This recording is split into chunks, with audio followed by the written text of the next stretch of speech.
आप सबको प्रणाम। एक बार फिर स्वागत है आप सबका हमारे YouTube चैनल विद्यार्थी पर। दोस्तों, आज हम बात करते हैं विद्या और अविद्या के बारे में। तो विद्या का यदि अपन सामान्य अर्थ करें तो विद्या का सामान्य अर्थ होता है शिक्षा और ज्ञान से, अर्थात एजुकेशन एंड नॉलेज से। तो विद्या केवल शिक्षा और ज्ञान तक ही सीमित नहीं है, क्योंकि विद्या तो वो है जो हमें आत्मबोध कराती है, वास्तविक में ज्ञान कराती है। क्योंकि हमारे यहाँ कहा जाता है सा विद्या या विमुक्ते। विद्या वो है जो हमें सभी बंधनों से, सभी दुखों से, सभी पीड़ाओं से, प्रतियोगिताओं से आदि से मुक्ति दिलाए, वह विद्या है। विद्या हमें दृष्टि देती है, जिससे हम हमारे अंदर स्थित ब्रह्म रूप साक्षात ईश्वर को पहचान सकते हैं।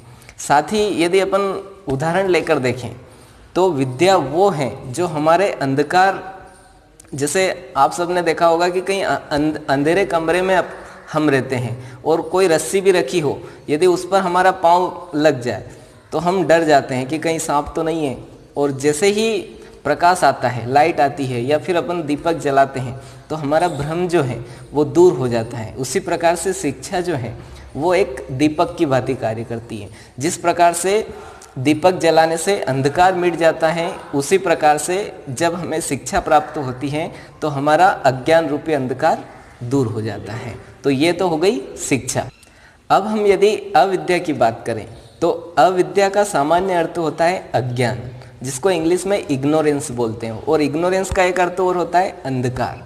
तो अविद्या का सामान्य अर्थ होता है अज्ञान। तो अज्ञान की स्थिति में हमारी ऐसी स्थिति हो जाती है कि जो सत्य है वो हमें असत्य प्रतीत होता है और जो असत्य है वो हमें सत्य प्रतीत होता है। जैसे कि ये संसार, ये असत्य है लेकिन हमें सत्य प्रतीत होता है। जैसे एक उदाहरण और लें अपन, कई बार हमारे घर वाले, हमारे बड़े बुजुर्ग, माता पिता या फिर हमारे शिक्षक, हमारे गुरु हमें कई बार कुछ अच्छी चीज़ें सिखाते हैं, लेकिन हम उन चीज़ों को सीख नहीं पाते हैं ना, और हमें उन पर गुस्सा भी आ जाता है कई बार।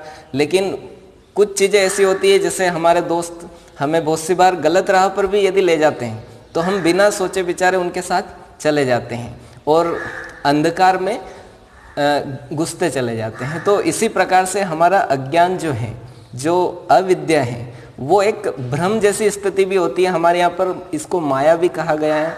तो क्योंकि विद्या और अविद्या बहुत बड़े विषय हैं और इतनी पहुंच हमारी नहीं है, मैंने आपको केवल और केवल सामान्य अर्थ बताए इनके, क्योंकि विद्या और अविद्या देखा जाए तो इस पर बहुत लंबा और बहुत विस्तार से व्याख्यान हो सकता है।